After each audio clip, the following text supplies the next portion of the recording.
everybody, this is Bradley from RaceBeacon, and today we're going to be taking a look at this news story that I've seen floating around on social media recently. So this story is along the lines of Red Bull have given Sergio Perez an ultimatum where if he loses P2 in the championship this year, he will be replaced by Daniel Ricciardo in 2024. So the source from this rumour comes from a website called G Globo. Now, I have done some searching online and it does seem to be a semi-reliable website. It's as reliable as a sport website can get, which in most cases is not particularly reliable. But we are going to give this a little skim read just so we get the gist of the story. So it's fairly self-explanatory from the title. Red Bull give Perez an ultimatum where if he doesn't finish P2 in the championship this season, he will be replaced for next year. Now, for those of you who are wondering why would they get rid of Checo, well, it's stats like this that make the worst reading. When you have Sergio Perez, the gap to Max Verstappen being almost 0.6 a lap with a fairly decent methodology from the guys who carried this out. Great account on Twitter, been putting in some great work recently, and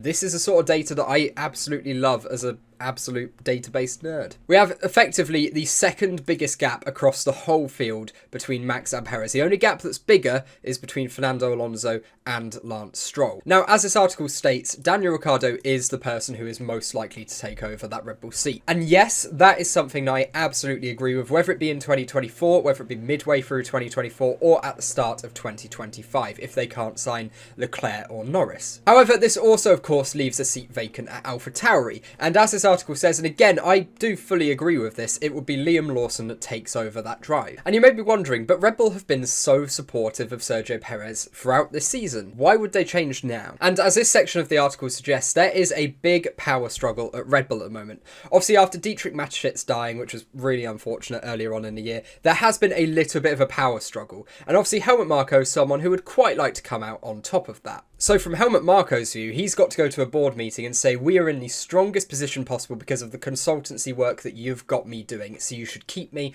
I'm doing a great job, and so on. However, Sergio Perez's performances are going to be a concern for stakeholders and other people in that boardroom, because as we go back here, they've not been up to par. From the last 3 races, Sergio Perez has scored 5 points. From the last 3 races, that puts him 11th in the driver's standings. Compare that to Max Verstappen, who currently sits first in the driver's standings in those 3 races, on 70. It's a massive, massive difference. And also, I go back to the stat from a short the other day. Sergio Perez has picked up more penalties than points in those last 3 races. It's just been really, really messy for the Mexicans since we came back from the summer break. I do think we're now at a stage where a lot of pressure from the media is being applied on him, and that might be getting to him a little bit. Along with Christian Horner and Helmut Marko, in the last few days since sort of Qatar and Japan, they have been publicly a lot more critical of Sergio. Now, as I can tell from the short, and the amount of dislikes, there's a lot of Sergio Perez fans, and this video is not here to say I want Sergio Perez sacked. We are purely looking at the data here, and yes, there's reasons why this data sometimes looks worse.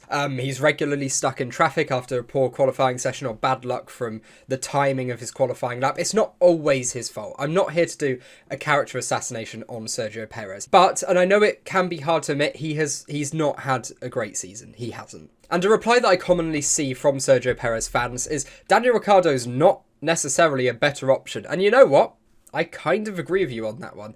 I think for that number 2 role at the most dominant team on the grid, you need someone like a Carlos Sainz, like a George Russell, let's say. Or hell, even an Oscar Piastri. Just someone who I think has a couple more tenths on Ricciardo right now. Do I think Ricciardo will be able to pressure Max over the course of a season? No. I'm being honest here, no. He's had a year out of sport, he's had an injury once he's come back. I don't see it happening. He's also just getting older. You lose pace with time. Fernando Alonso, I think that gap would be even bigger if it happened a decade ago to Lance Stroll. But going back to the article, I will say this is a fairly reliable site, but I don't believe there has been a set ultimatum. I don't believe they've sat down with Checo and said to him, you must finish P2 or you'll be sacked. However, I do think we're in a situation where if he doesn't finish P2, he will be sacked. I don't believe they've set an ultimatum, but I do think that is the situation that's going on. And if we have a look at the standings right now, you see that Sergio Perez has a 30-point lead over Lewis Hamilton with, 5 races to go? He'd do well to be overtaken. I mean, well, he'd do badly to be overtaken. That is a fairly reasonable lead. Hamilton would need to probably get podiums in pretty much every single race